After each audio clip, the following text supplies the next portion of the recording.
Sejak Januari tahun ini saya punya dibawa Tuhan dalam pengalaman bersama dengan Tuhan yang aneh-aneh, saudara, tapi tidak nganeh-nganehi. Dan itu bagi saya pengalaman-pengalaman baru yang kadang-kadang saya belum pernah alami dan rasakan sebelumnya. Dan seringkali sampai hari ini pun saya masih kesulitan untuk bisa mendeteksi sebetulnya pengalaman-pengalaman itu apa yang sebetulnya Allah sedang ingin lakukan dan kerjakan. Satu di antaranya, pada suatu kali, ini belum pernah saya alami selama kami menikah. Maret ini 10 tahun, saudara. Saya berkata pada istri saya berkata begini, ada yang aneh saya lihat dalam hidupmu. Saya merasa kamu ini kayak perempuan asing. Aneh sekali, saudara. Saya lihat istri saya ini kayak orang asing. Saya berkata, kamu ini kayak bukan istri saya. Dan saya ngomong, saya nggak bisa jelaskan itu apa, tapi yang saya rasakan kayak hubungan saya dengan kamu, ikatan yang selama ini ada tiba-tiba putus. Dan kami biasa terbuka, suami istri, tidak ada yang kami coba tutupi dan selesaikan sendiri. Dan pada waktu dia dengar itu, saya tahu pertama kali dia dengar tidak terlalu ngerti apa yang saya maksudkan. Bahkan saya yang mengatakan pun tidak pernah bisa mendeskripsikan dengan detail apa yang sebetulnya saya maksudkan. Tapi dalam pergumulan dengan Tuhan, saya bicara mungkin 2 kali dengan dia. Saya waktu pertama kali saya bicara, saya berkata, kamu mungkin nggak terlalu ngerti. Hari berikutnya saya ngomong lagi karena apa yang saya rasakan itu makin kuat. Saya berkata, ini serius sekali. Saya berkata, saya merasa seperti ikatan yang ada tiba-tiba putus. Saya nggak bisa komunikasi dengan kamu, padahal kami tidak ada masalah, tidak sedang dalam persoalan, tidak ada apa-apa, semua tidak ada masalah. Ya, banyak orang problem karena setelah numpuk bertahun-tahun lalu meledak jadi kesulitan, tapi yang kami alami ini aneh. Saya berkata, saya nggak tahu ini apa, tapi kamu berdoa dengan Tuhan, saya juga berdoa. Apa yang sebetulnya Tuhan sedang mau katakan dalam hari-hari ini. Dan dalam pergumulan doa itulah kemudian Tuhan mengajar sesuatu, dan tiba-tiba dipulihkan kembali karena pengalaman yang dia alami. Saya mau istri saya berikan kesaksian pagi hari ini, akan memberkati saudara, percayalah, karena apa yang dia dapatkan dari Tuhan itu indah sekali. 15 menit, biasanya 2 jam kalau dia bicara. Ya, saya waktu dengar suami saya ngomong seperti itu, buat saya itu kayak shock ya, saya kaget luar biasa. Jadi reaksi saya terus saya jadi diem gitu. Saya diem, saya tidak bisa ngomong apa-apa. Cuman saya tahu, saya kalau sudah seperti itu, saya berdoa, saya sembahyang, dan saya buka hati saya. Saya sembahyang, Tuhan, ini kenapa kok bisa seperti ini? Akhirnya saya tarik kembali. Saya pikir-pikir, iya ya, kenapa saya sama dia kok rasanya seperti terputus? Setelah diomong itu saya baru kayak orang sadar gitu loh. Nah, waktu itu terus saya sembahyang, saya berdoa, Tuhan tunjukkan buat saya, ini pasti kekeliruan dalam diri saya. Saya seringkali dalam rumah tangga, kalau ada pergesekan, ada yang tidak enak, ada hal yang ganjel, itu saya berdoa, dan saya tidak cari kesalahan siapa-siapa. Saya cari kesalahan saya sendiri, saya minta Tuhan yang tunjukkan. Saya kalau cari kesalahan saya juga saya tidak mampu, tapi kalau Tuhan tunjukkan saya baru tahu. Waktu saya berdoa gitu, saya sampai nangis. Karena itu kayak membuat saya kaget sekali ya. Jadi hari-hari itu saya sembahyang, saya nangis tok. Dan Tuhan tunjukkan buat saya. Sampai akhirnya suatu ketika ini saya baru bisa ngelihat diri saya sendiri. Waktu itu saya bisa gini, loh ternyata hati saya nih selama ini jauh dari Tuhan. Saya ini waktu tahu hati saya tuh jauh dari Tuhan, saya tuh ya kaget. Saya gini, ya Tuhan, ternyata saya bisa ke gereja tiap minggu, saya tidak pernah absen ke gereja, saya tidak pernah absen hari Kamis, tapi hati saya bisa jauh dari Tuhan, bisa itu terjadi dalam hidup kita, termasuk dalam hidup saya. Setelah saya tahu gitu, saya nomor 1 saya bertobat sama Tuhan. Saya bilang, Tuhan ampuni saya, ternyata hati saya itu sudah jauh dari Tuhan. Dan saya ingat lagi, ya hidup saya waktu jauh dari Tuhan, terus arah pandang hidup saya tuh bisa ke hal-hal yang lain. Nanti saya bacakan firman Tuhan. Sekarang kita baca dulu ya di Mazmur 119. Waktu itu Saya ingat Mazmur ini karena apa? Mazmur ini begitu saya selesai baca Mazmur ini, saya sama firman Tuhan itu menyukai, senang firman Tuhan. Dan saya ingat saya waktu diajari doa dengan firman, saya belajar baca dengan firman. Mazmur ini 119 itu kan Mazmur paling panjang, 176 ayat. Ini saya selesaikan dalam waktu 1 bulan baru selesai. Karena setiap kali ini, aduh kok belum terjadi dalam hidup saya jadikan itu doa dalam hidup saya. Terus saya jalan lagi, saya ke ayat yang selanjutnya, berhenti lagi. Sepertinya ayat ini kok belum terjadi dalam hidup saya berhenti, saya jadikan doa lagi dalam hidup saya. Sampai menyelesaikan itu sampai 1 bulan. Nah, kemarin waktu Tuhan ingatkan, orang kalau sudah jauh dari Tuhan, tidak ada lain kecuali mesti baca firman lagi. Karena saya untuk doa, hati saya sedang seperti orang kayak disobek gitu ya, karena kaget, shock gitu. Saya berdoa, setelah itu bingung mau berdoa apa. Jadi kayak orang canggung gitu, karena baru ketemu lagi gitu, biar Tuhan, berdoa apa bingung. Terus saya ingat, saya tidak bisa berdoa, saya akan ambil firman, tak pakai untuk doa. Jadi saya berdoa dengan firman. Terus saya ingat, untuk supaya hati saya kembali ke Tuhan, saya mesti baca 119. Terus ayat ini mulai tak baca, dari 1, 2, 3, terus saya rutinkan terus, saya baca terus. Sampai akhirnya ada beberapa kalimat-kalimat yang itu memberkati hidup saya. Di ayat 9 dikatakan, dengan apakah seorang muda mempertahankan kelakuannya bersih, dengan menjaganya sesuai dengan firman-Mu.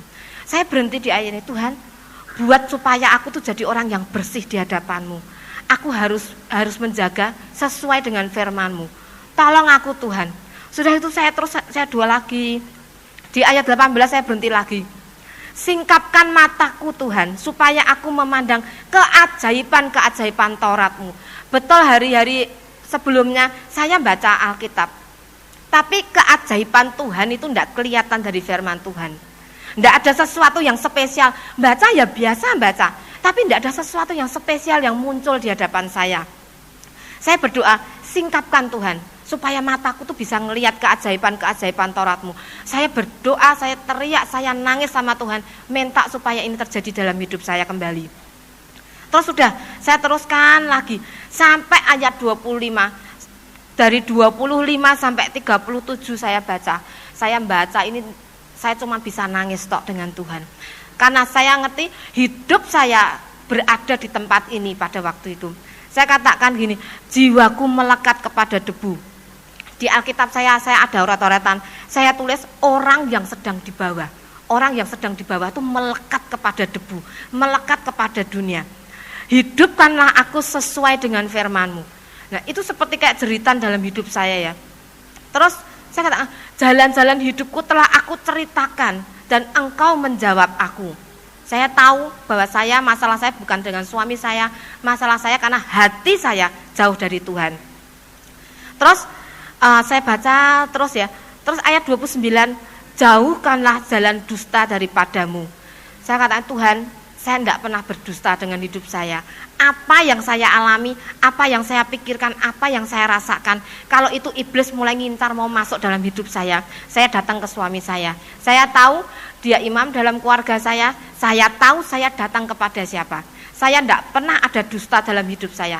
Meskipun itu di pikiran sekalipun, kalau itu iblis sudah mulai ngincar hidup saya, dan itu membuat saya tidak bisa berdoa, saya akan selalu datang ke dia, saya ceritakan apa yang saya alami. Meskipun itu mungkin membuat, kalau istilahnya orang dunia, kayak ngisi-ngisi nih ya, kok cerita seperti itu dengan suaminya gitu. Tapi buat saya enggak, karena saya mau hati saya tuh merdeka. Saya bilang, Tuhan, aku mau menjauhkan jalan dusta dari hidup saya. Saya sudah cerita dengan suami saya apa yang saya alami, apa yang ada di pikiran saya. Ya.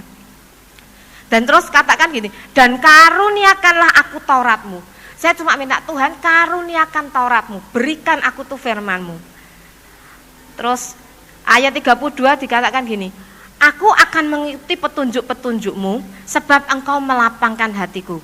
Dikatakan di terjemahan yang lain, aku akan lari pada jalan-jalan Tuhan sebab hatiku merdeka.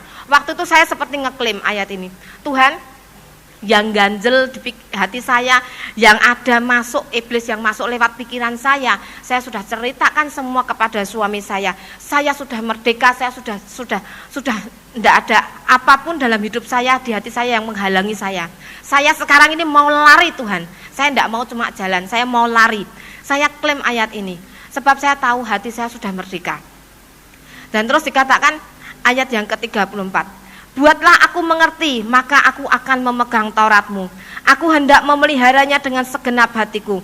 Biarlah aku hidup menurut petunjuk perintah-perintah-Mu, sebab aku menyukainya. Condongkanlah hatiku kepada peringatan-peringatan-Mu, dan jangan kepada laba. Lalukanlah mataku daripada melihat hal-hal yang hampa. Hidupkanlah aku dengan jalan-jalan yang Kau tunjukkan. Waktu sampai di ayat ini, saya tuh seperti orang kayak diajari sama Tuhan. Saya dikatakan gini, kamu kepingin hidup menurut jalan-jalan yang kutunjukkan. Saya tuh seperti kayak orang komunikasi gitu. Saya ngomong, ya Tuhan, saya kepingin. Terus saya dinaikkan lagi. Kamu kepingin, tak lalukan dari matamu daripada melihat hal-hal yang hampa. Ya Tuhan, saya kepingin. Sebab kadang-kadang seringkali di pikiran itu terlintas gitu. Sesuatu yang membuat saya tuh tidak bisa berdoa. Ya, saya kepingin itu berlalu dari mata saya, pikiran saya bersih dari gangguan-gangguan yang ada. Terus kamu kepingin hatimu dicondongkan kepada peringatan-peringatanku dan tidak kepada laba. Ya Tuhan, saya kepingin, sebab saya ngerti begitu hati jauh sama Tuhan. Saudara ngerti, saya ini bisa, mata saya itu bisa dicondongkan ke arah yang lain. Saya senang perhiasan, saya mulai beli-beli dan saya heran nih, Tuhan itu kok yang ngasih berkat gitu loh. Sampai waktu itu saya tuh takut-takut buat beli. Terus Pak Amos itu di sini ngomong, kamu tuh sering kali tanya Tuhan, ini buat siapa, ini buat siapa.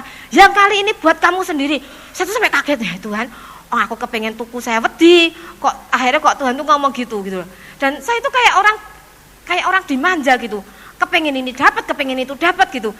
Tapi terus lama-lama saya tahu, loh, hati saya tuh condongnya ke situ, ke barang-barang perhiasan-perhiasan. Terus hati saya enggak ke Tuhan lagi, mulai nyimpang. Nah saya ditanya, kamu kepengen enggak hatimu condong kepada peringatan-peringatanku dan tidak kepada laba? Laba itu sesuatu yang menguntungkan diri kita sendiri. Saya ngomong, ya Tuhan, saya kepengen. Terus dinaikkan ayatnya lagi. Kamu kepengen enggak hidup menurut petunjuk perintah-perintah-Mu supaya kamu menyukainya? Iya Tuhan, saya tuh kepengen seperti ini. Jadi saya tuh kayak ngomongnya, iya Tuhan, saya tuh kayak kepengen seperti ini.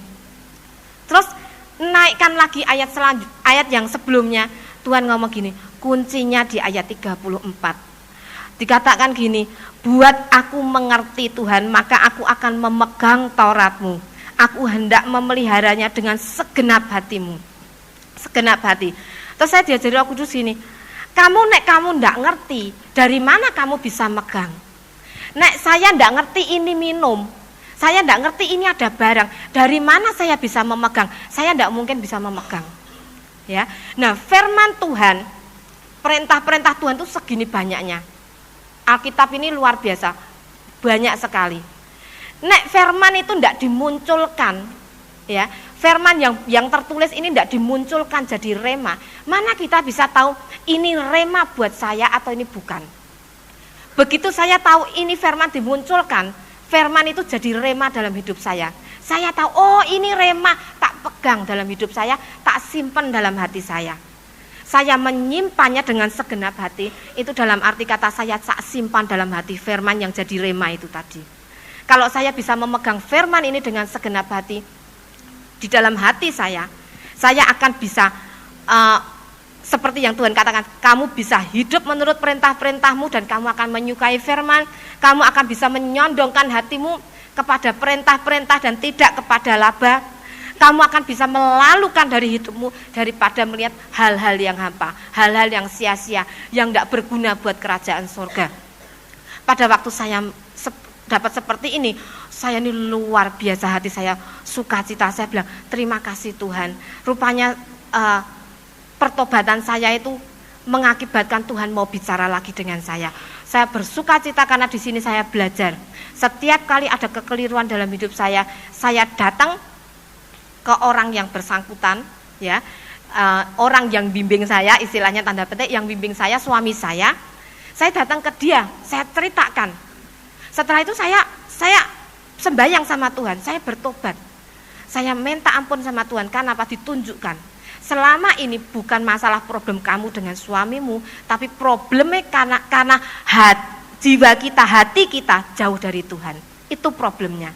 Dan itu menyebabkan iblis masuk dalam pikiranmu, menyebabkan kamu jauh dari Tuhan, dan kamu mulai menyukai hal-hal yang sia-sia, yang tidak berguna buat kerajaan sorga. Itu kadang-kadang mau pikirkan sampai sebegitu rupa. Dan itu yang saya alami dalam hidup saya, dan saya bersukacita. Tuhan setiap kali, tadi Tuhan katakan ya, hidup kita yang membuat kita berbeda dengan orang lain, yang membuat kita berbeda dengan orang Kristen, orang yang mengatakan Kristen, itu adalah kalau ada Yesus dalam hidup kita. Yesus dikatakan di Yohanes 1 itu sama dengan firman. Ya, Yesus itu Allah yang hidup. Berarti kalau Yesus itu Allah yang hidup, Yesus itu adalah firman, berarti firman yang hidup harus ada dalam hidup kita. Firman yang hidup itu yaitu rema. Ada banyak firman di Alkitab, tapi kalau firman ini dimunculkan dari kita tidak mengerti sampai kita mengerti, itu namanya rema. Dan kalau rema itu ada dalam hidup kita, itu yang membuat kita berbeda dengan orang yang lain. Orang bisa ngomong, aku orang Kristen, orang bisa datang ke gereja tiap minggu, buktinya saya ngalami hati saya bisa jauh dari Tuhan. Tapi kalau rema turun dalam hati saya, tinggal dalam hidup saya, tak pelihara di hidup saya, di hati saya tidak akan jauh dari Tuhan. Dan itu yang membuat saya akan berbeda dengan orang lain. Karena apa? Karena Yesus yang hidup, yaitu firman Tuhan, yaitu rema itu tinggal hidup dalam hidup saya, si Tuhan. Ya, dibutuhkan cuman kejujuran sebetulnya dengan hati kita sendiri. Saya dengar waktu lalu mungkin sebulan yang lalu, Pak Yusak itu ke Ungaran doa 3 hari. Orang tanya kenapa? Dan dia berkata, oh Tuhan berkata kamu sudah enggak seperti dulu dengan aku. Bisa tuh hatinya, ya, melencengnya ada tuh. Dan harus kembali doa 3 hari dengan Tuhan. Tidak ada orang kebal, saudara. Dan hati kita menipu sekali. Nanti kita bicara lagi soal itu. Sebab itu ini yang harus diperhatikan. Kalau orang merasa sudah safe, oh aku sudah Kristen, aku sudah bahasa roh, hatiku selalu ke Tuhan, ternyata belum tentu. Hati itu nipunya luar biasa dan membuat kita menyimpang tanpa kita sendiri yang punya hati itu menyadari bahwa kita sudah jauh dari Tuhan.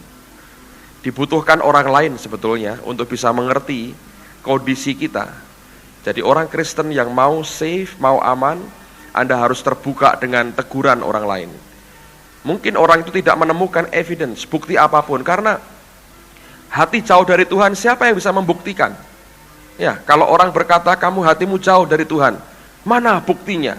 Secara fisik, orang nggak bisa menemukan bukti apapun dalam hidup kita. Tapi kalau kita punya roh Tuhan itu akan memberikan warning, memberikan sign, tanda, bahwa orang yang kita ajak bicara, sebetulnya hatinya jauh dari Tuhan. Amen, saudara. Dibutuhkan akan kejujuran, dan itu akan memberkati kita sekalian. Mari kita kembalikan perpuluhan kita pada pagi ini sebelum kita belajar firman. Kita tundukkan kepala dulu. Silakan duduk, saudara. Pagi hari ini, saya ingin menyampaikan akan 3 hal yang sangat penting sekali berkaitan dengan gereja lokal. Kemarin dimulai akan penyegaran, pemantapan kembali akan semua ketua MK dan pelayan rayon. Dan saya bersyukur bahwa kita sudah melihat akan hasil yang baik sekali. Dan saudara yang mengikuti dari pertama apa yang kami coba berikan, saudara akan melihat akan peningkatan kualitas yang baik dalam melengkapi saudara sekalian, supaya kita akan memiliki satu kali bukan hanya gereja dengan sel, tapi gereja sel, dan kembali kepada pola yang Alkitab inginkan. Saya melihat dalam setahun ini Tuhan memberkati kita, dan saya bersyukur untuk semua itu. Nah, sebelum kita lebih jauh, nanti Anda dibawa masuk dan mengenal akan gereja sel dan hidup sebagai keluarga Allah, kata Alkitab. Secara benar, saya mau tunjukkan kepada saudara, paling tidak ada 3 elemen dasar yang akan Tuhan pulihkan berkaitan dengan kebenaran akan gereja lokal ini. Dan aneh sekali, dalam minggu yang lalu ini saya terima majalah buletin bulanan dari Kenneth Hagin, dan dia juga membahas, walaupun tidak terlalu detail, tentang gereja lokal, pentingnya gereja lokal buat setiap kita. Saya tahu bahwa ini subjek yang jarang sekali kita bicarakan, tetapi oleh karena kita serius dengan apa yang kita mau garap bersama, yaitu kita ingin satu kali kita ini menjadi gereja sel, di mana inti kekuatan itu ada pada mesbah keluarga yang kita punya, bukan sekedar pada kebaktian besar semacam ini. Oleh karena itu saya berdoa, dan saya berdoa, Tuhan, ajari kami apa yang harus dan akan Engkau kerjakan dalam hari-hari mendatang. Sampai kemudian dalam hari-hari yang lalu Tuhan membuka mata rohani saya, dan Tuhan berkata ada 3 hal yang akan aku segera pulihkan sebelum aku datang yang kedua, dan ini semua berkaitan dengan kehidupan kita sebagai keluarga Allah. Saya berdoa supaya apa yang disampaikan hari ini akan membuka mata rohani saudara, sebab ini merupakan dasar. Kalau dasar ini Anda masih tidak setuju dengan cara Tuhan dan sistem Tuhan dan pola Tuhan, menurut saya kita akan kesulitan untuk menerapkan akan yang namanya gereja sel. Gereja sel itu membutuhkan suatu tingkat kepercayaan yang sangat tinggi, timbal balik kepercayaan yang sangat tinggi, dan itu pernah terjadi dalam gereja yang mula-mula. Kalau ini hilang dalam kehidupan bergereja, maka tidak mungkin akan tercipta yang namanya gereja sel. Kita boleh punya suatu sistem sehebat apapun, tetapi kalau rohnya tidak benar, maka hasilnya juga tidak akan ada. Saya baru berjumpa dengan seorang teman. Saya tahu dalam gereja yang dia pimpin, dia punya sistem dan cara pengaturan job description yang begitu luar biasa. Sampai beberapa hamba Tuhan berkata, kita perlu contoh bagaimana mereka membentuk akan sistem yang begitu luar biasa. Saya telepon dia, saya berkata, bisakah saya minta 1 kopi dari buku tentang sistemmu? Dia berkata bisa. Lalu saya tanya pertanyaan kedua, sampai seberapa jauh ini jalan? Dia berkata tidak jalan sama sekali. Baru halaman pertama macet katanya. Tapi saya berkata coba saya mau baca. Lalu dia berkata begini, kalau spiritnya keliru, seberapa hebat sistem yang kita bentuk tidak akan jalan. Tapi kalau spiritnya, rohnya benar, ini akan jalan dengan luar biasa. Dan saya belajar, oleh karena itu Anda perhatikan betul akan 3 elemen dasar ini. Ini 3 hal yang Tuhan akan pulihkan. Di antaranya apa yang istri saya saksikan pada pagi hari ini merupakan elemen yang tidak boleh hilang dari kehidupan sebagai anak Tuhan, yaitu takut akan Tuhan. Baik, saya mau mulai yang pertama, Anda perhatikan baik-baik. Sebagian ini mungkin masih merupakan hal yang baru, saya ingin coba jelaskan sesimpel mungkin supaya Anda mengerti. Sebagian daripada pola Tuhan Anda boleh tidak setuju, tapi Tuhan tidak pernah minta persetujuan kita. Anda harus tahu itu. Nah, 3 hal apa yang akan Tuhan pulihkan dalam kehidupan bergereja pada akhir zaman ini.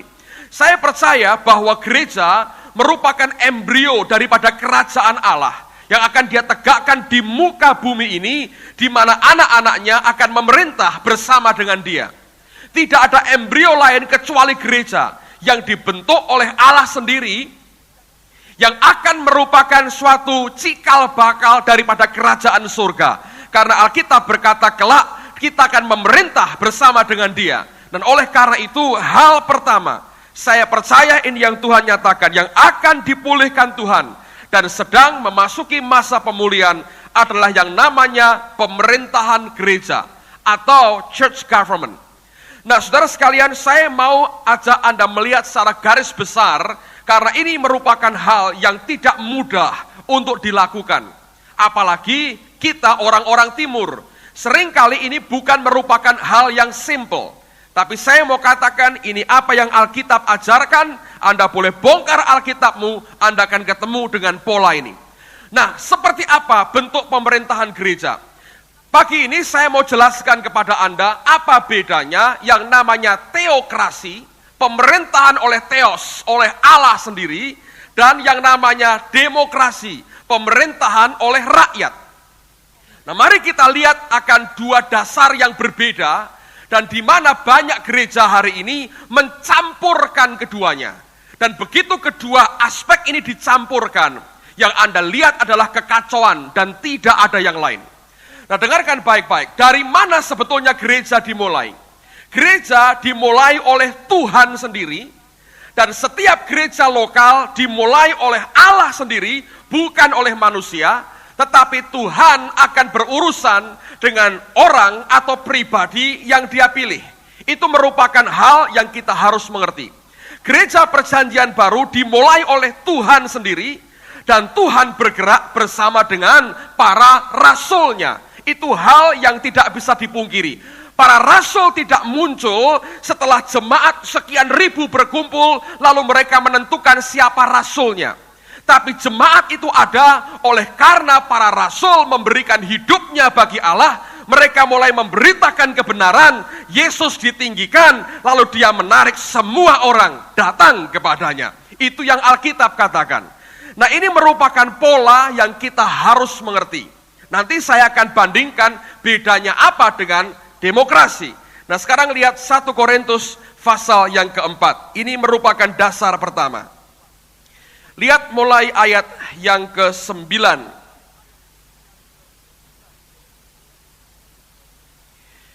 1 Korintus pasal yang keempat, lihat mulai ayat yang ke-9. Sebab menurut pendapatku, Allah memberikan kepada kami, para rasul, tempat yang paling rendah, sama seperti orang-orang yang telah dijatuhi hukuman mati.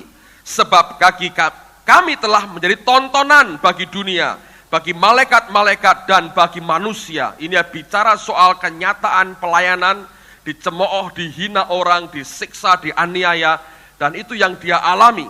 Ayat 10, kami bodoh oleh karena Kristus, tetapi kamu arif dalam Kristus. Kami lemah, tetapi kamu kuat. Kamu mulia, tetapi kami hina. Ini pernyataan yang keras sekali sebetulnya.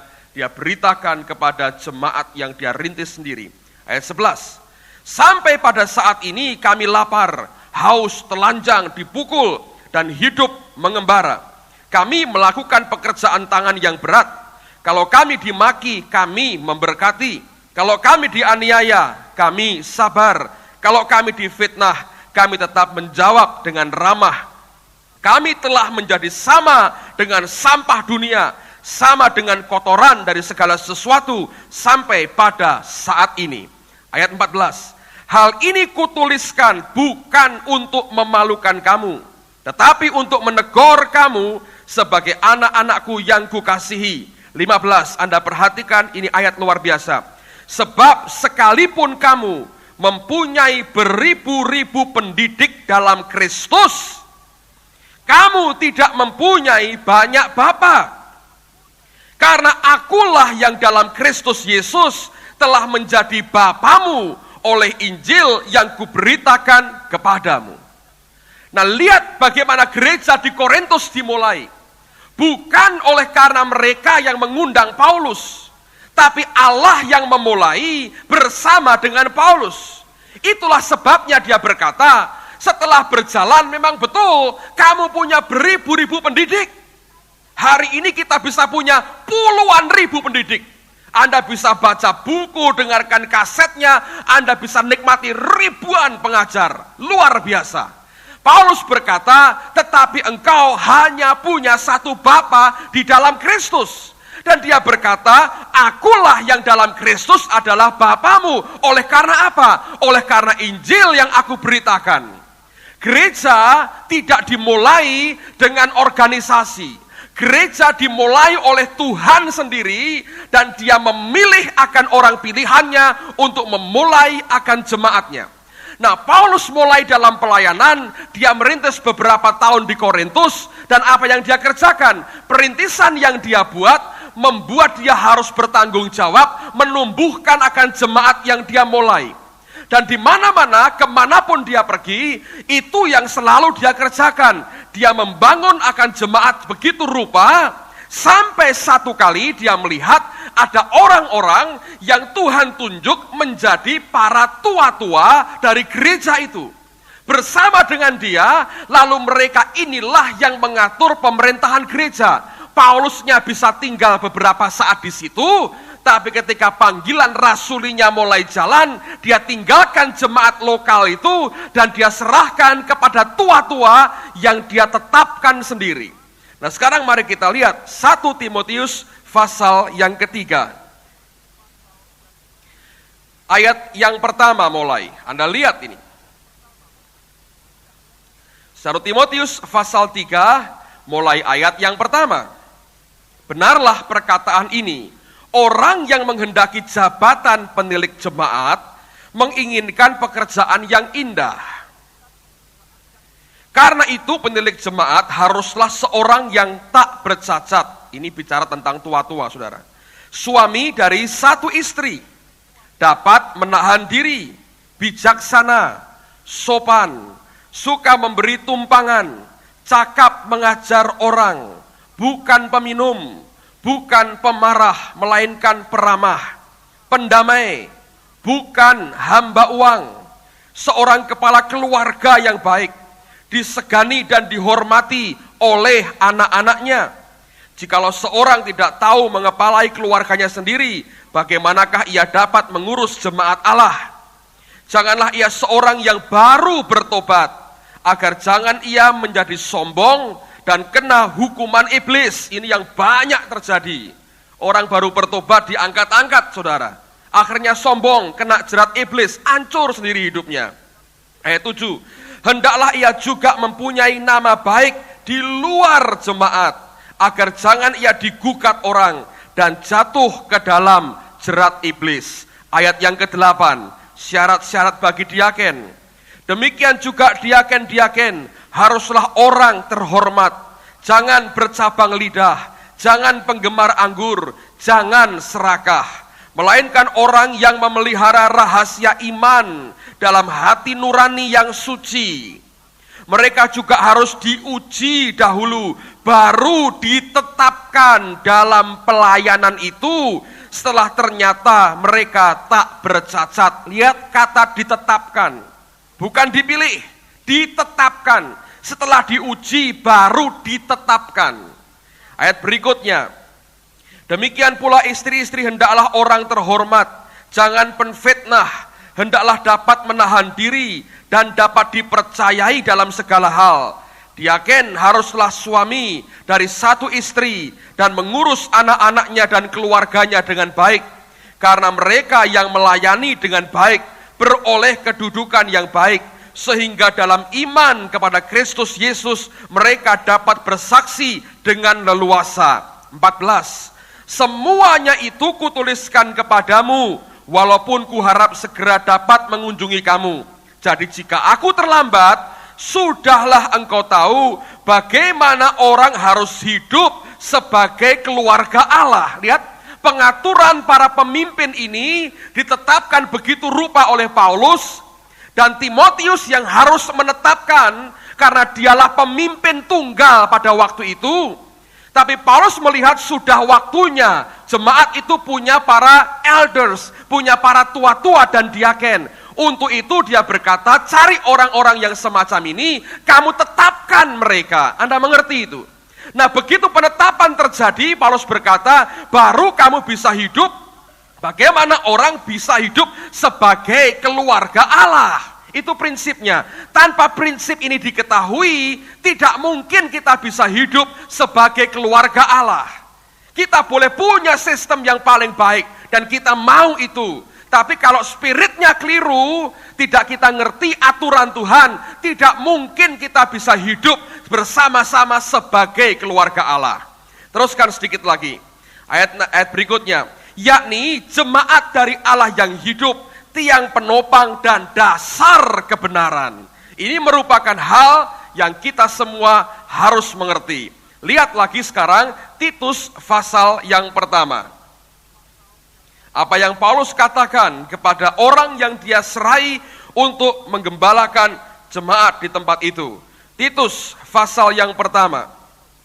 Perhatikan mulai ayat yang kelima. Aku telah meninggalkan engkau di Kreta dengan maksud ini. Jadi di Kreta ada jemaat.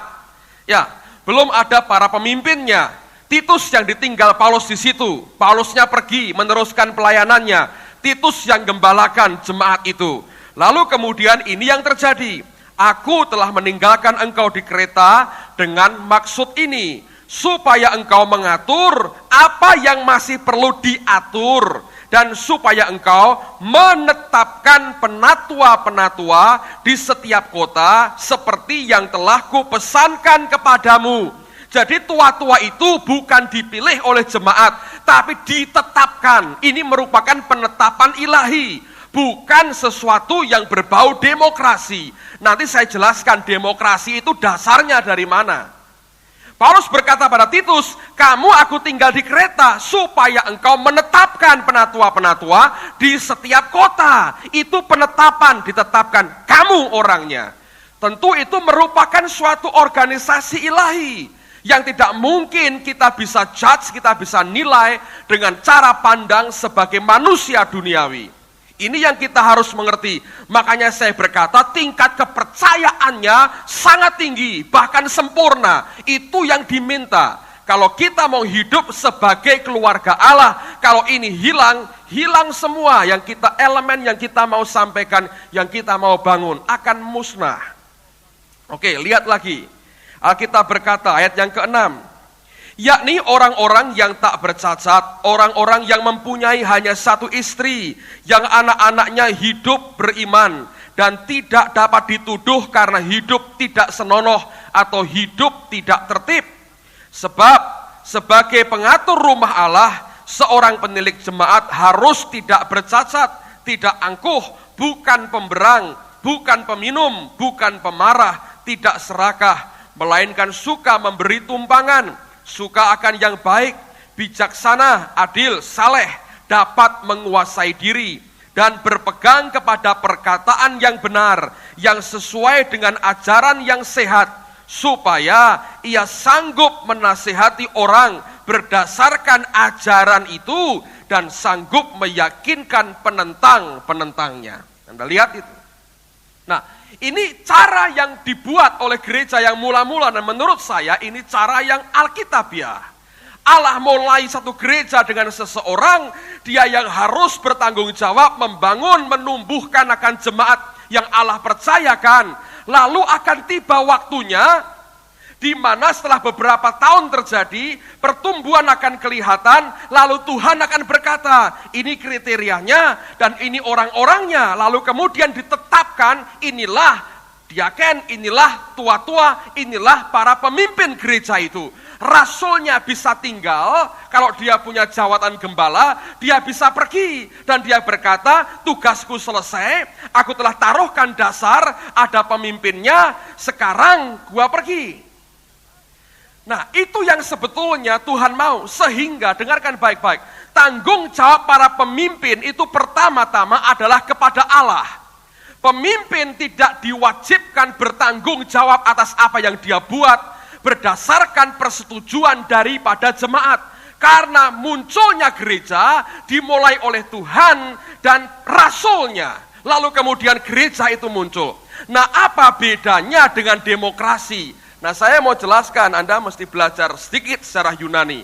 Anda akan tahu dari mana demokrasi dimulai. Dengarkan singkatnya begini. Daerah-daerah pesisir di Yunani pada zaman-zaman dulu, itu karena perdagangan mulai berkembang, lalu daerah pesisir itu mulai muncul kota-kota baru. Tadinya orang hanya tinggal di pedalaman, saudara. Tapi kemudian muncul karena perdagangan dengan kapal dan sebagainya, orang bergeser ke pantai. Nah, itu terjadi secara natural, tidak ada pemimpin berkata, ayo pindah, nggak ada. Itu mereka muncul bertahun-tahun, akhirnya muncul akan kota-kota baru di pantai-pantai di Yunani. Nah, akhirnya karena mereka tinggal sudah makin banyak rumah, ratusan kepala keluarga, bahkan mungkin ribuan, lalu mereka bingung, Ini yang ngatur kita semua ini siapa? Tidak ada pemimpin yang mendirikan kota ini, kita secara natural kita pindah. Nah, siapa yang ngatur kita? Kalau selokannya macet, siapa yang ngurusi? Kalau ada musuh menyerang, siapa yang mempertahankan? Ada orang yang harus ngurusi akan kota kita, akan daerah kita. Lalu mereka pikir, waduh ini jumlahnya banyak, mari kita pilih satu orang saja, kita pasrahi kota kita, tapi kekuasaan itu ada pada siapa? Ada pada rakyatnya. Karena mereka tidak memulai kota dengan satu pemimpin yang memulai, sama sekali tidak. Lalu kemudian mereka berunding. Kita pilih yuk satu orang, kita beri mandat untuk ngurusi kota. Dan kita mau tunduk kepada dia. Tapi garis besarnya kita yang nentukan. Mau seperti apa kota ini. Dalam perkembangannya, karena jumlah terlalu banyak, milih satu orang susah. Lalu mereka berkata, sudah sekarang kita buat perwakilan saja. Tiap-tiap blok, tiap-tiap daerah diwakili oleh satu atau beberapa orang. Berdasarkan apa yang kita setujui. Lalu mereka runding lagi. Makanya di Yunani itu banyak daerah-daerah seperti stadion, tempat di mana rakyat kumpul, Areopagus, tempat di mana orang-orang kumpul, mengutarakan pendapat baru. Itu karena mereka saling kampanye untuk diri mereka sendiri. Nah, setelah itu muncullah perwakilan daripada rakyat-rakyat ini. Lalu dari perwakilan rakyat ini, mereka berkata, mari kita pilih dari antara kita yang kita anggap paling baik. Lalu masing-masing memberikan ide. Kalau gua jadi wali kota di sini, aku mau ini. Yang aku mau ini. Akhirnya mereka rembukan, mereka vote. Oke, si A jadikan pemimpin. Nah, si A mimpin, garis besarnya ini gua, kita mau kota seperti ini, lu mimpin. Itulah pertama yang namanya demokrasi. Jadi kekuasaannya memang dari rakyat, saudara. Seperti negara hari ini. Ya, kita mau pemilu Mei mendatang ini. Itu membuktikan apa sebetulnya? Membuktikan bahwa kekuasaan tertinggi di negara ini ada pada rakyat. Karena terlalu banyak, masa Anda mau rapat MPR tiap hari, 200 juta, kumpulin di mana? Enggak mungkin kan? Anda milih wakil, diatur oleh negara. Oh, 3 aja kontestannya, masing-masing punya wakil. Anda nyoblos. Yang genah ya nyoblos 1. Yang enggak ngerti huruf coblosi semua. Yang enggak ngerti digambari, gambar keempat, fotone dewe tempel ke. Mungkin, saudara ya. Pengacau-pengacau selalu ada. Ada yang begitu. Rame kan sekarang, masing-masing kampanye, sebentar lagi akan teriak-teriak, program saya ini, milih saya ini. Nanti dari mereka semua ini mewakili kita, mereka milih presiden. Nah 5 tahun sekali ditanya presidennya, kalau perlu sewaktu-waktu, lu kerja apa? Mau nyusun anggaran begini-begini, setujui dulu gak rakyat? Ini rencana anggaran belanja negara. Setuju nggak? Setuju. Kotong mucam betul. Setuju. Misalnya saudara ya. Setuju. Jadi semua harus begitu. Kenapa?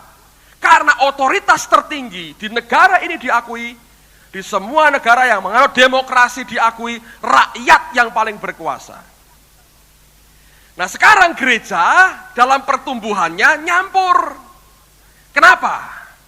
Tidak ada lagi yang namanya trust. Bisa karena dalam perjalanannya para pemimpinnya nggak karuan. Dia pakai duit, dia manipulasi kekuasaan begitu rupa bisa. Tapi juga muncul berbagai macam problem. Sehingga mereka berkata, somebody harus kontrol somebody. Kita harus kontrol orang-orang ini. Lalu di mix, saudara. Itulah yang muncul, saya tidak nentang kelompok tertentu, tapi saya bicara fakta. Itulah yang terjadi, lalu muncul pilihan majelis. Sebagian pakai nama, sebagian pakai foto. Rakyatnya jemaat suruh nyoblos. Yang mana? Akibatnya kekuasaan di mana sebetulnya? Di jemaat. Dan itu ide mana? Demokrasi. Dan menurut saya, it's not biblical. Anda akan lihat orang-orang yang secara manusia berpengaruh, mereka akan dipilih. Bukan berdasarkan rohani didoakan beberapa orang dan Allah bicara pada pemimpinnya. Ini, tetapkan leadernya. Bukan. Lalu orang mulai kampanye. Pilih saya. Mungkin kalau gereja ya halus, saudara. Besuknya rajin tuh. Om ini kok tiba-tiba rajin besuk. Oh, meh pilihan majelis. Kira-kira gitu, saudara. Dibesuk, nggak taunya ulo, saudara. Dalam masuk kacau gerejanya. Holy Spirit-nya mati. Tunjukkan kepada saya satu gereja saja yang pakai sistem begini dan selalu bisa bergerak dengan roh Tuhan bebas. Tunjukkan kepada saya. Bahaya. Pemimpinnya ini atau para pemimpinnya siapa yang ngontrol? Saya berkata jujur, iya ada bahayanya. Tapi maaf saudara, itu sistemnya Tuhan. Kalau itu dia yang pilih, dia mau begitu, so what? Mau apa kita? Panggilan kita bukan menentukan mana yang baik. Panggilan kita adalah mana yang benar, seperti apa yang Alkitab katakan, dan obey, that's it. Dan itu bagian yang paling sulit. Nah, saya beri contoh saudara, saya beri contoh. Ini bukan kabar baik buat Anda yang tahu organisasi, saya tahu itu. Tapi kalau Anda cinta firman, Anda akan ngerti. Lihat Kisah Rasul pasal 4. Sebab kalau ini tidak jelas, tidak mungkin kita bisa buat gereja sel, tidak bisa. Karena itu tingkat kepercayaan tinggi sekali. Karena kelak kekuasaannya bukan sebetulnya, bukan pertama-tama kelihatan pada satu orang one man show. Gembala-gembala kecil itu, dan para gembala kecil, ketua-ketua sel ini harus ngerti, Anda ditetapkan artinya Anda diberi kepercayaan, kerjain itu. Sekalipun ada orang di bawah saudara yang lebih hebat, kami tidak peduli, kami di belakang saudara. Waktu gereja berkata, kamu pemimpinnya, Anda pemimpinnya. Oke, nah sekarang lihat tingkat kepercayaannya seperti apa. Kalau ini hilang, nggak mungkin gereja sel, nggak mungkin saudara. Karena kepercayaan timbal balik. Kalau para pemimpin tidak ada kepercayaan, kami tidak akan buat gereja sel. Ada seorang pendeta besar, saya cerita sedikit. Saya nggak perlu sebut nama lah. Saya berkunjung ke gerejanya, dijemput oleh salah seorang stafnya. Saya tanya, kamu bergereja sel nggak? Oh, kita pernah punya. Tapi oleh pendeta kami dibubarkan semua. Loh kok bisa, kenapa? Ya, akhirnya beberapa kelompok itu dirikan gereja sendiri. Nah karena pemimpinnya akhirnya nggak percaya, bubarin semua. Padahal dia berkata sebetulnya bagus. Ada beberapa yang nakal memang. Nah kalau Anda fakta sebetulnya dengerin baik-baik. 10 keluarga itu bisa mendirikan gereja sendiri saudara. Tak ajari kalau mau saudara. Kalau mereka ngasih perpuluhan aja, hidup pendetanya beres, hidup seperti mereka. Jadi buat gereja sel itu sebetulnya dibutuhkan kepercayaan yang tinggi. Nah Anda sebagai pemimpin, kami percaya banget, Anda bisa buat gereja sendiri. Tak ajari sisan, malah corone, tidak perlu saudara. Tapi itu trust, kepercayaan. Nah gereja kalau hilang ininya, hilang. Pak saya merasa belum, tapi Anda dipercayai. Nah sekarang lihat tingkat kepercayaan seperti apa yang harus muncul. Kisah Rasul pasal 4. Ini hal yang sensitif, tapi saya mesti ngomong apa adanya. Ayat 32. Adapun kumpulan orang yang telah percaya itu, mereka sehati dan sejiwa. Nanti saya akan cerita, para pemimpin itu juga punya accountability. Penundukan dirinya kepada siapa mereka. Oke. Lihat dulu akan tingkat kepercayaan ini. Adapun kumpulan yang telah percaya itu, mereka sehati dan sejiwa. Dan tidak seorang pun yang berkata bahwa sesuatu dari kepunyaannya adalah miliknya sendiri. Tetapi segala sesuatu adalah kepunyaan mereka bersama. Dan dengan kuasa yang besar, rasul-rasul memberi kesaksian tentang kebangkitan Tuhan Yesus. Dan mereka semua hidup dalam kasih karunia yang melimpah-limpah. Sebab tidak ada seorang pun yang berkekurangan di antara mereka. Karena semua orang yang mempunyai tanah atau rumah menjual kepunyaannya itu, dan perhatikan, diapain itu setelah laku? Lalu mereka membagi-bagi dengan dasar, oh roh berkata gua bagi-bagi, begitu? Alkitab berkata, lihat. Dan hasil penjualan itu mereka bawa, dan mereka letakkan di depan kaki rasul-rasul, lalu dibagi-bagikan kepada setiap orang, sesuai dengan keperluannya. Yang bagi siapa? Para pemimpinnya. Makanya nanti komplain. Waktu sudah terlalu banyak urusan, komplain. Gak bisa lagi. Lalu mereka bentuk Diaken itu saudara. Stefanus, Filipus, 7 orang itu untuk ngurusi meja. Bukan, oh roh berkata ini duit sana, roh berkata ini duit sana. Nyatanya nggak begitu. Yang lebih membuat saya bersyukur karena telah ada Alkitab berkata ayat berikutnya, ayat 36. Dengerin baik-baik. Demikian pula dengan Yusuf, yang oleh rasul-rasul disebut Barnabas, artinya anak penghiburan, seorang Lewi dari Siprus. Sejarah gereja mengatakan ini orang kaya raya, tuan tanah, punya tanah yang luas di Siprus.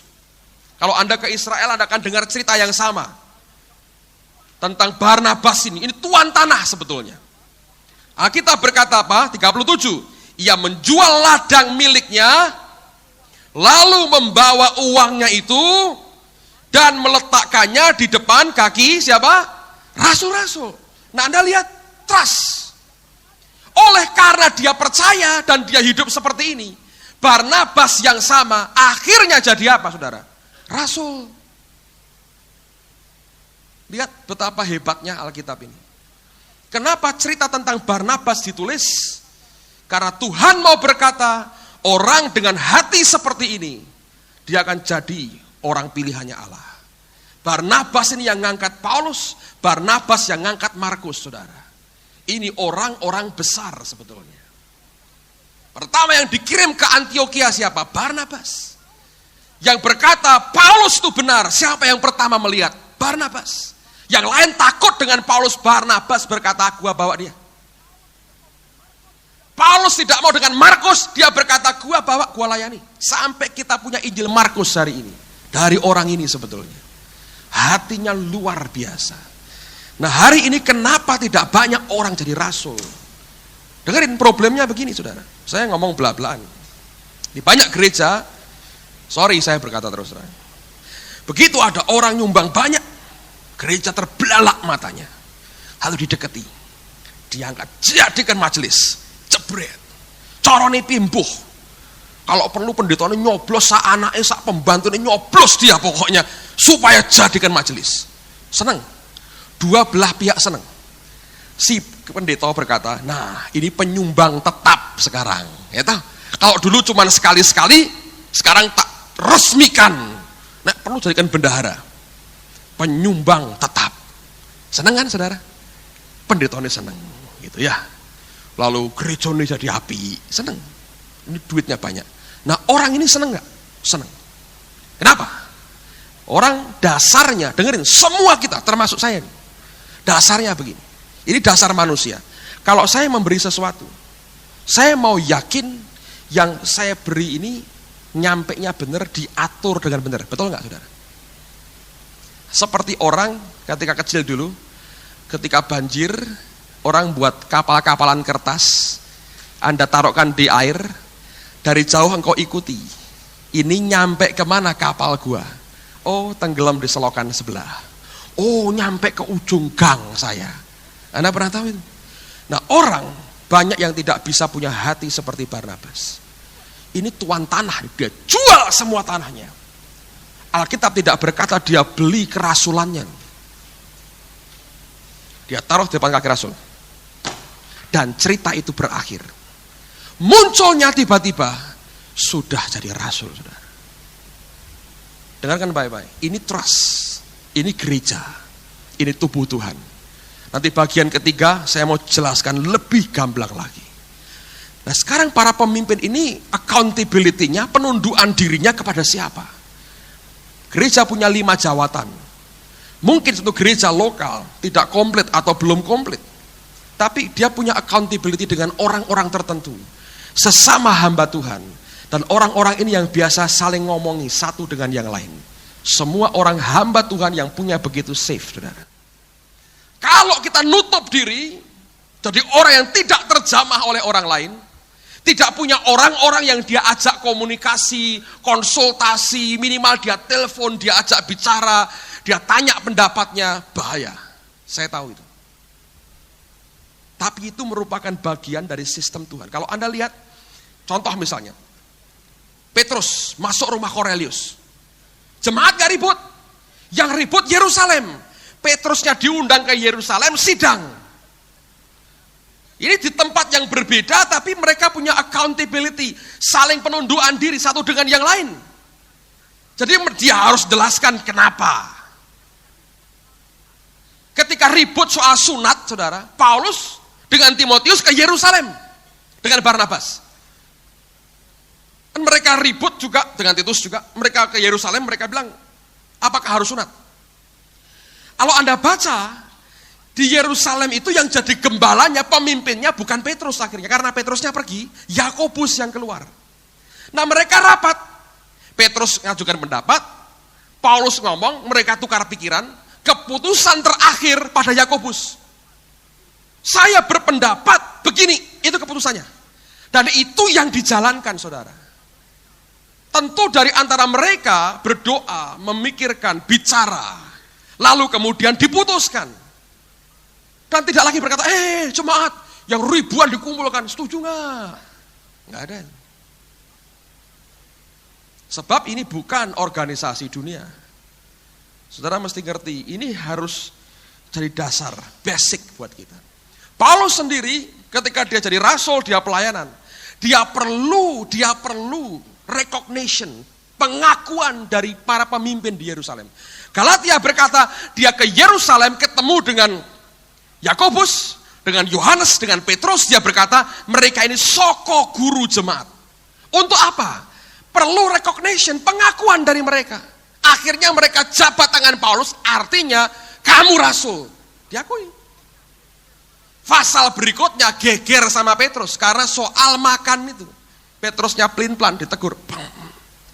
Tapi itu accountability di antara mereka. Saling penundukan diri di antara para pemimpin.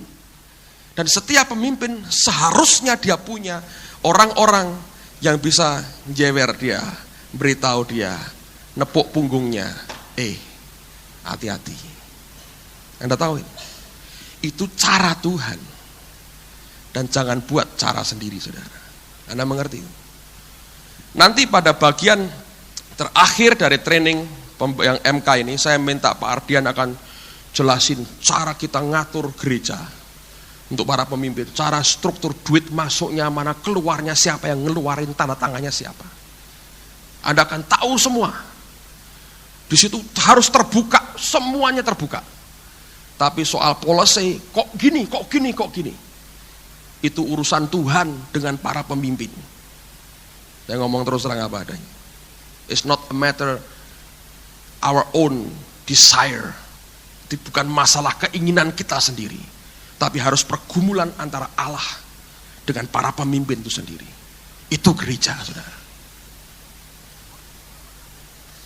Pada waktu pertama kali kami memulai gereja ini, Tuhan bicara sama saya start gereja 91.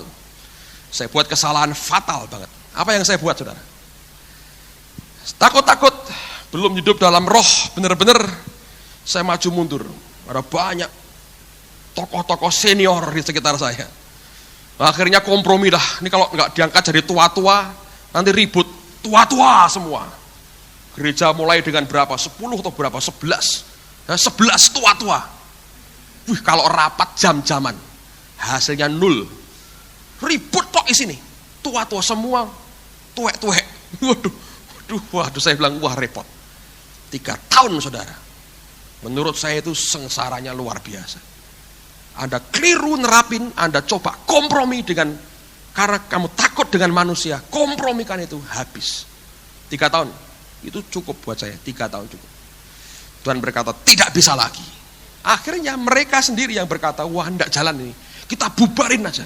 Bubarkan, tua-tua ngangkat awake dhewe semua, lalu bubar semua sendiri. Setelah bubar, serahkan pada kami bertiga, ada orang satu lagi. Enggak jalan juga. 3 orang enggak jalan. Akhirnya saya sadar. Karena Tuhan tanya, aku mulai dengan siapa? Ya aku, Tuhan. Kenapa lu kayak begitu? Dan itu yang membuat tiba-tiba Tuhan beri pembaruan 3 tahun lalu. Saya bilang, ini love me or leave me, saya bilang. Dan mereka leave me, left me, past tense. Bagus. Untung terjadi. Kalau enggak jadi dodol kita hari ini, saudara. Tanya teman-teman yang ngerti. Ya Pak Marso ya. Bludrek kita munggah semua. Tiap hari tensinan. Untung terjadi itu. Secara pemerintahan gereja. Hari ini kalau enggak, saudara, remuk betul. Waduh. Ya, orang dari buahnya bisa ketahuan. Ini yang terjadi. Akhirnya saya bilang, sejak 3 tahun lalu saya bilang, saya pamimpin di sini. Tuhan mulai dengan saya. That's it. Dan berat sekali selama 3 tahun itu, saudara. Mungkin 2 tahun lebih sedikit ya, hampir 3 tahun. Berat. Sendiri. Sampai kemudian akhir tahun lalu, jelas, lihat ini divine sekali. Pak Ardian, berikan hidupnya. Sekarang rodok enteng saya. Saya punya orang lain. Bukan cuma saya tok sendiri. Minimal kami sekarang berdua dari tim pastoralnya. Saya punya kerjaan jadi 80% ringan, saudara. Ya kerjain bagus sekali. Tanya orang-orang kantor. Coba lihat kantor kami sekarang. Lain, saudara. Dulu kayak SD Inpress. Kuning dan abu-abu. Sekarang kantornya Ciputra aja gak menang sama kita punya, menurut saya. Karena warnanya warna begitu ya.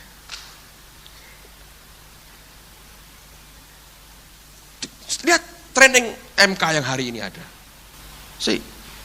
Cuma saya masih tunggu. Saya ngomong dengan seorang hamba gembala sidang di Semarang.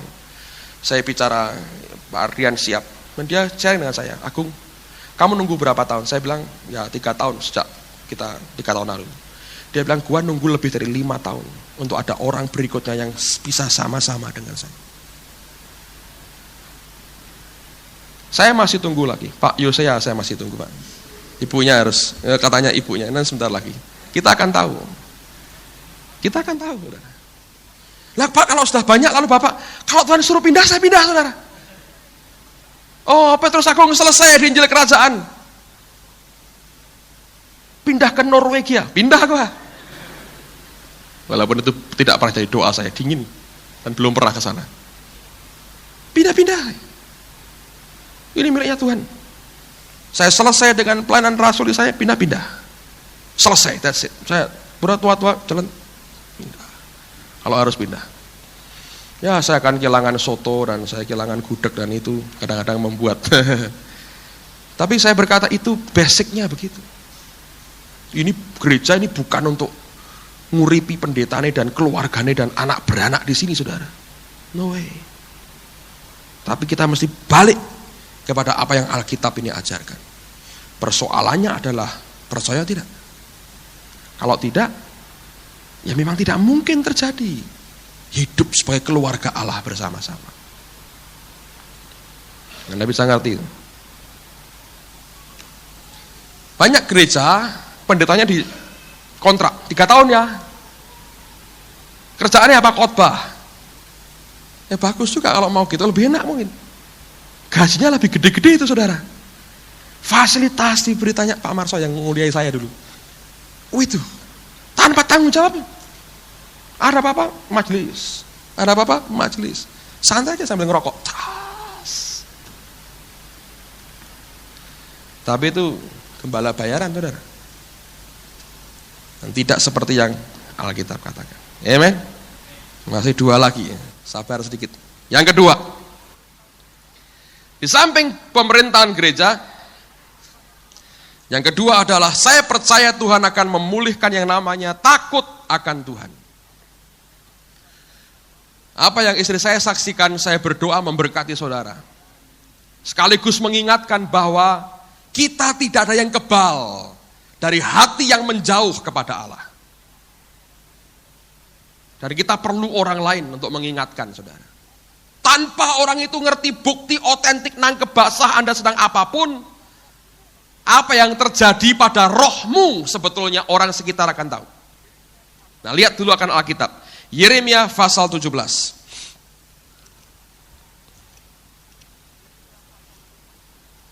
Yeremia pasal 17. Ayat yang ke-9.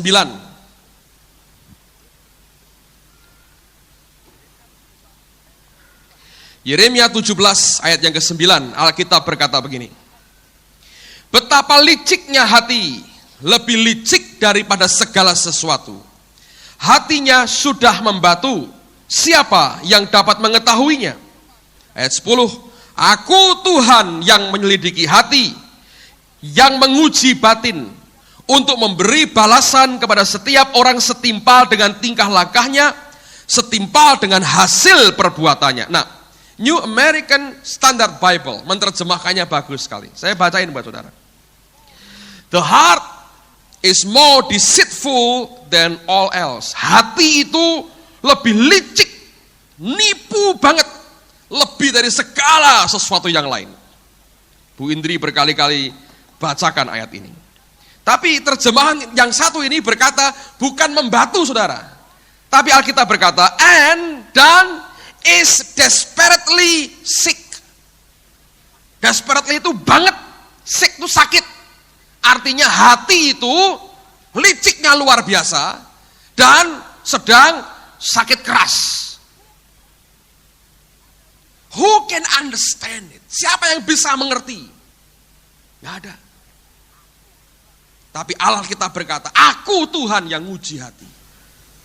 Saya minjam istilahnya Pak Timotius. Dia sering berkata begini, uang ini kok duwe loro edan katanya. Istilahnya dia.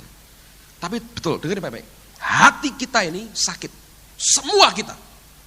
Hatinya sakit di depan Tuhan. Nah, sakitnya sakit apa? Ya sakit hati, sakit kedagingan itu saudara. Saya belajar dari teman-teman yang yang tinggal di Irian ya.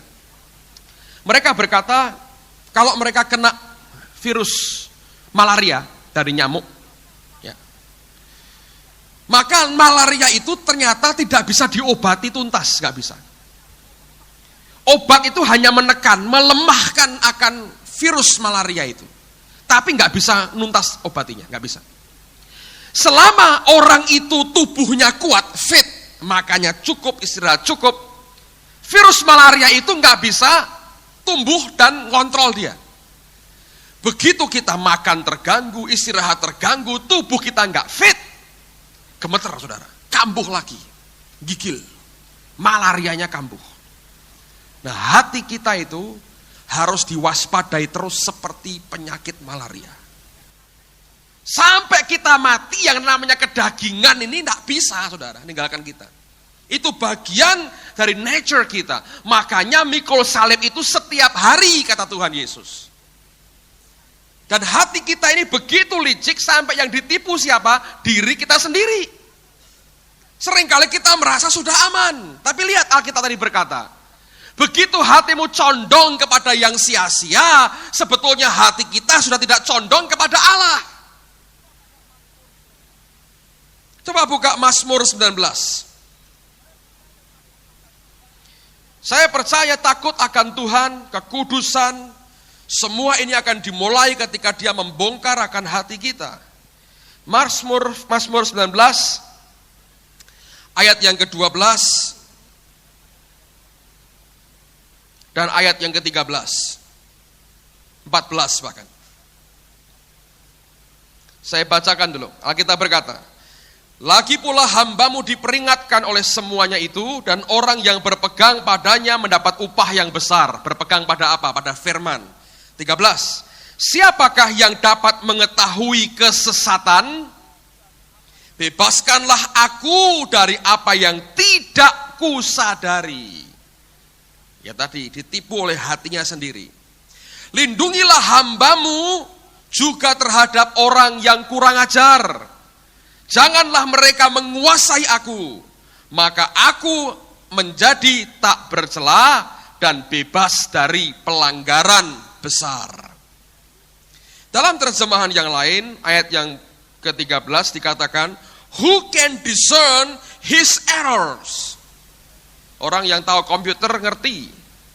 Saudara Ferry bantu kita ada internet, ada email sekarang ini, dan kita beli komputer baru, ketika program dimasukkan, diinstal, kadang-kadang kita coba error. Begitu error, kita nggak bisa nerusin lagi, saudara. Cari dulu di mana errornya. Komputer aja ngajari kita seperti itu. Nah, Alkitab berkata, who can discern? Siapa yang bisa ngerti akan errornya sendiri? Tuhan. Dan dia akan pakai orang lain, makanya dengan namanya membedakan roh, discerning of spirit. Anda perlu orang lain. Anda perlu tubuh Tuhan. Makanya kita semua harus ikut MK menurut saya. Dan saya minta nanti semua pekerjaan pelayanan Tuhan di tengah-tengah kita harus lewat MK. Mau main musik, mau ikut sekolah minggu, harus gak ada pintas. Mau misi juga MK. Semua. Mau kawin, Anda ngomong ketua MK-mu dulu, baru ngomong ke saya, saudara. Kalau enggak, tak kembalikan. Tak jadikan RT, itu ketua MK. Pak Lurah nggak mau terima, nggak ada capnya RT, no way, balik ke RT-mu, saudara. Saya pernah ngurus ngulai RT saya susah, tidak karuan. Pagi, telepon lagi mandi. 5 menit lagi, telepon lagi, sudah berangkat. Malam belum pulang. Waduh, terus berhari-hari ngulai RT, susah.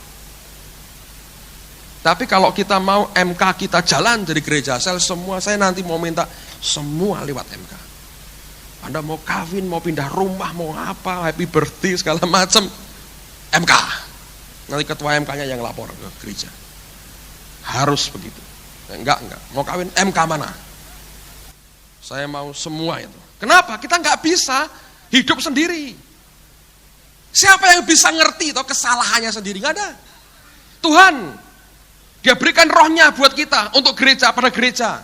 Namanya membedakan roh, discerning of spirit. Lalu kita bisa ngerti, kamu gak beres hidup. Orang lain bisa mendoakan, ngerti, cek oleh yang lain. Oke? Dan dia berkata, acquit me of hidden faults. Singkirkan, jauhkan aku, tarik aku dari kesalahan yang hidden, yang tersembunyi. Karena hati kita ini banyak nyimpen hal-hal yang tersembunyi. Also keep back thy servant from presumptuous sin. Atau jagai juga hambamu ini Tuhan dari dosa-dosa kesombongan. Let them not rule over me. Biarkan dosa yang tersembunyi, yang songkak, yang sombong itu tidak berkuasa atasku. Maka dia berkata, aku menjadi tak bercela dan bebas dari pelanggaran besar. Kalau Anda mau terbuka, seperti yang kami praktekkan, suami istri begini, suami istri belajar apapun terbuka. Saya senang sekali tuh Pak Yusak tuh kalau ngajari bagus. Satu kali dia lihat perempuan, kok menarik, ngomong sama istrinya, aku kok tertarik sama itu loh. Itu bagus. Yaudah tiap hari kok sama itu, tengking, plok gitu saudara. Tapi minimal terbuka.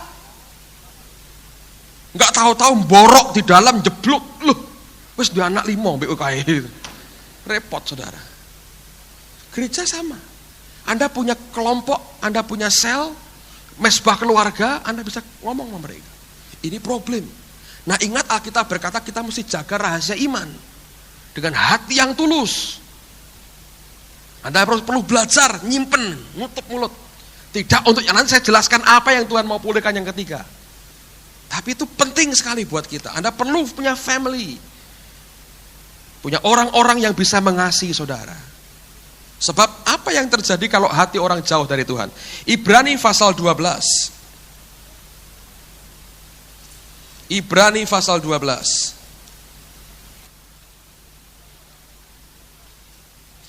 Lihat pada ayat yang ke-15, 16 dan 17. Ibrani 12 ayat 15, 16 dan 17. Alkitab berkata begini, jagalah supaya jangan ada seorang pun yang menjauhkan diri dari kasih karunia Allah. Kalau Anda mulai jauh dari dia, apa yang terjadi? Agar jangan tumbuh akar yang pahit, yang menimbulkan kerusuhan dan mencemarkan banyak orang. 16, kaitannya masih ada. Janganlah ada orang yang menjadi cabul atau yang mempunyai nafsu yang rendah seperti Esau, yang menjual hak kesulungannya untuk sepiring makanan. Sebab kamu tahu bahwa kemudian ketika ia hendak menerima berkat itu, ia ditolak. Sebab ia tidak beroleh kesempatan untuk memperbaiki kesalahannya, sekalipun ia mencarinya dengan mencucurkan air mata. Orang yang menjauh dari Tuhan nanti akan seperti Esau. Nafsunya rendah dan cabul. Kalau pacaran mesti tidak kudus. Cabul soalnya. Kok bisa, Pak? Bisa. Nanti hidupmu, caramu bergaul, berpikir, semuanya nafsunya rendah dan cabul. Karena kita jauh dari kasih karunia Allah. Makanya orang perlu belajar jujur dengan dirinya sendiri. Dan ketua MK tidak boleh bosan untuk mendoakan, mendorong. Nanti ketua MK ada pelayan rayon yang Anda juga dilayani oleh mereka. Anda bisa mengerti dan terus. Dengan demikian semua akan teratur dengan baik, saudara. Ingat bahayanya orang yang hatinya jauh dari Tuhan.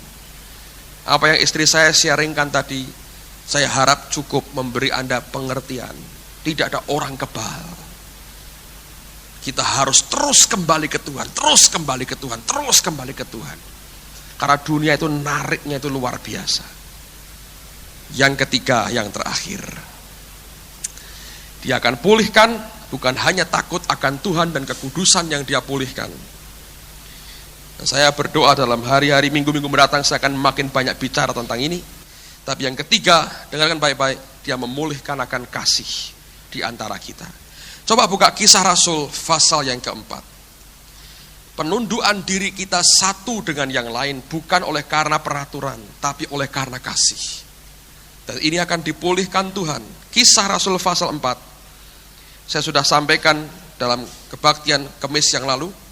Lihat pada ayat yang ke-23. Kisah Rasul pasal 4 ayat 23. Sesudah dilepaskan, pergilah Petrus dan Yohanes kepada teman-teman mereka. Lalu mereka menceritakan segala sesuatu yang dikatakan imam-imam kepala dan tua-tua kepada mereka. Dalam terjemahan dikatakan bahwa they return to their own company. Mereka balik kepada kumpulan mereka sendiri, companion. Jemaat sudah ribuan waktu itu. Nggak ada tempat untuk menampung ribuan orang. Anda boleh ke Yerusalem hari ini, lihat akan maket Yerusalem kuno, lihat kota Yerusalem kuno. Tidak ada tempat nampung ribuan orang tanpa diketahui orang lain. Di tembok ratapan ya mereka kumpul, tapi tidak mungkin orang Kristen kumpul di situ. Di rumah.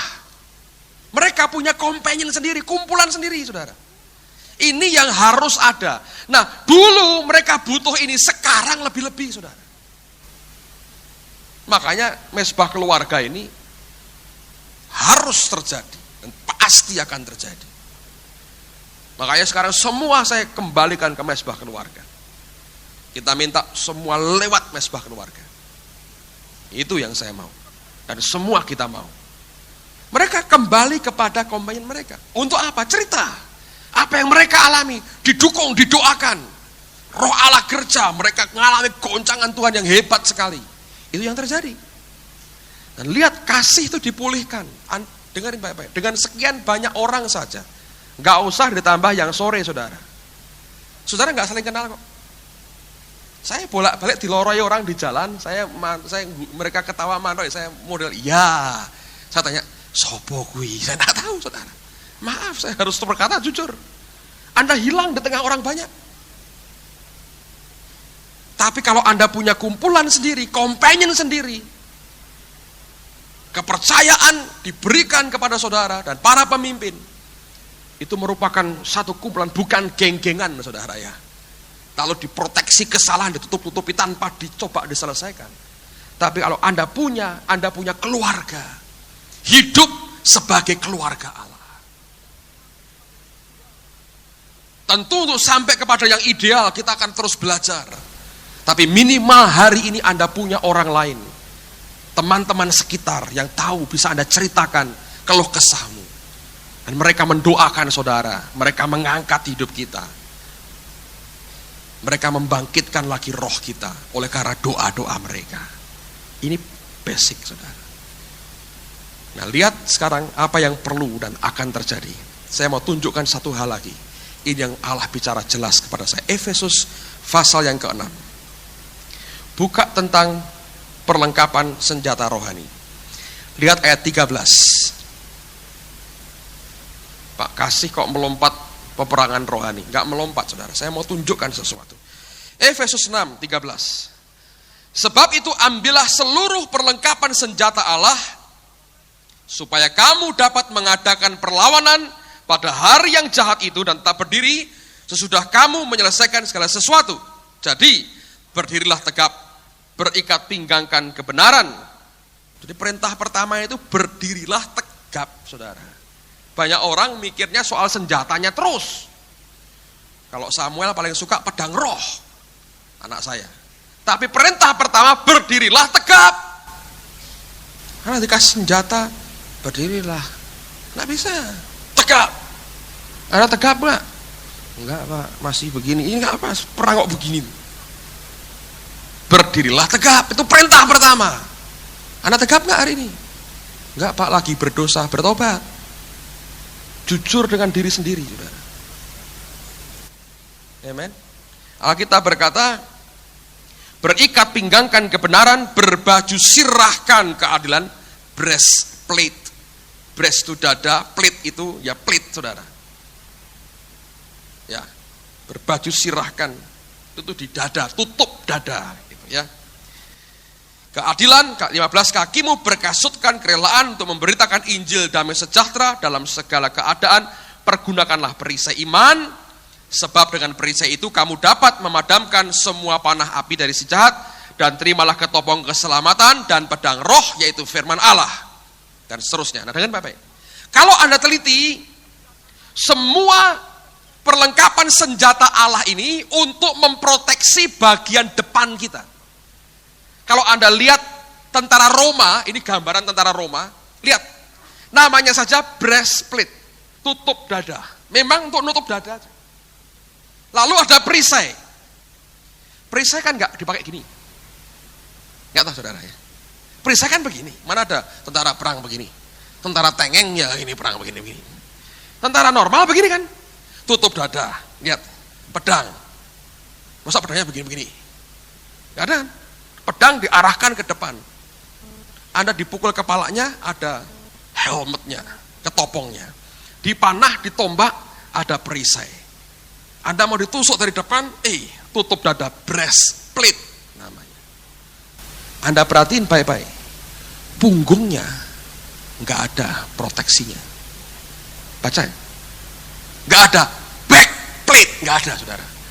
Breastplate, punggungnya terbuka sebetulnya. Lalu proteksinya apa punggung kita? Proteksinya adalah our brother and sister in Christ. Saudara-saudari dalam Kristus sendiri adalah proteksi punggung kita. Orang Kristen akan langsung collapse kalau yang those who are supposed to protect our back dan step from behind. Mereka yang seharusnya menjaga punggung kita nusuk dari belakang, collapse saudara.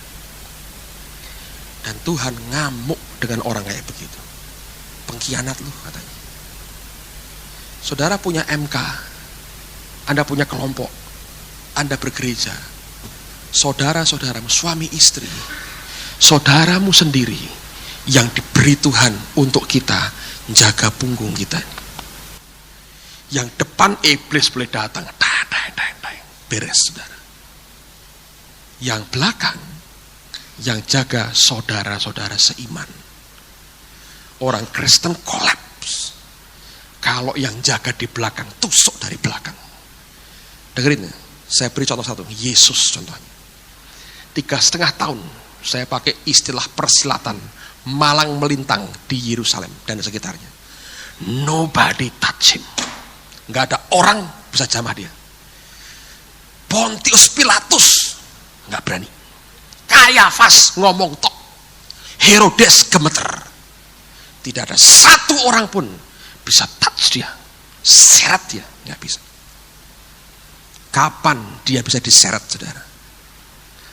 Ketika his own brother cium di atas. Yudas step from behind. Kena nggak? Ketangkep nggak, saudara? Ketangkep. Gereja itu filosofi hidupnya tinggi. tidak memberi peluang pada pengkhianatan. Yesus bilang, lebih baik tidak dilahirkan. Sebab dia yang jaga punggungnya Yesus 3,5 tahun.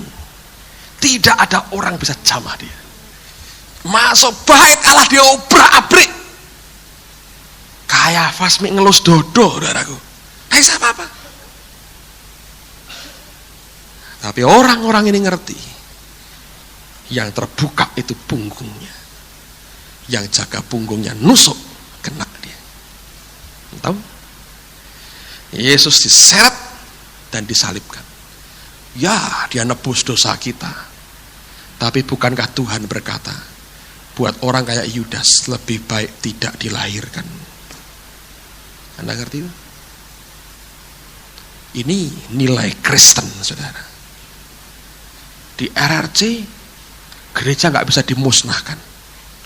Semua ketika ditangkap tutup mulut, bayar pakai nyawanya. Tidak ada yang step from behind. Komunis selalu pakai sistem gini. Ayo, siapa yang salah? Tuding. Ketika mau cetung mulai berkuasa, orang diajarin saling nuding. Next dari tuding orang, ini anti komunis, langsung bunuh, hancur tuh negara. Tidak ada kepercayaan dalam masyarakat. Lihat, hancur. Ribuan orang di Tiananmen gilas pakai tank. Manusia jadi kayak dodol, saudara. Sudah bukan manusia lagi. Value manusianya sudah drop di bawah. Kekristenan mengajar sesuatu yang hebat menurut saya. Kita tentara Allah tegap di depan. Tapi punggung kita terbuka. Istri dan suami saling jaga punggung masing-masing. Pasangannya. Jemaat jaga punggung pendetanya, pendeta jaga punggung jemaatnya. Semua dalam MK saling jaga punggung. Anda arahkan pisaumu kepada temanmu sendiri. Dia berkata lebih baik lu gak lahir. Anda mengerti itu? Value kekristenan seperti itu. Amen. Ketika saya lihat ini, Tuhan buka ini, saya berkata, Tuhan, Engkau Allah yang luar biasa. Ini yang akan dipulihkan Tuhan, saudara. Enggak heran, dengerin baik-baik, enggak heran. Miriam berontak, kusta. Korah datang, buka bumi, kubur hidup-hidup. Tuhan kok begitu ya? Itu value-nya antar sesama anak Tuhan. Anda harus tahu, punggung saudaramu di tanganmu sendiri. Amen. Ayat terakhir, Imamat 19. Imamat pasal yang ke-19.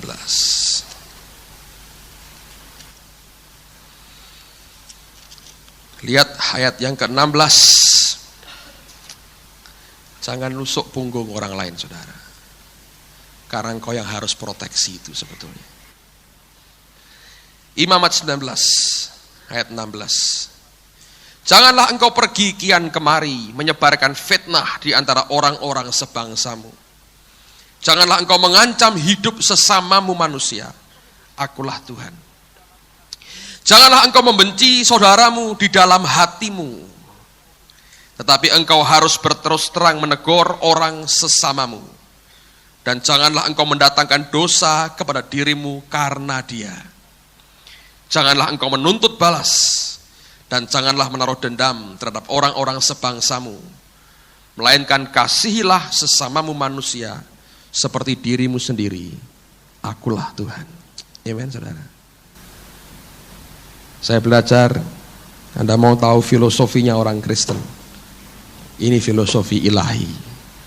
Anda terapkan dalam hidupmu. Hidup kita tidak akan sama lagi. Mari tundukkan kepala saudara. Sembahyang, siapkan diri.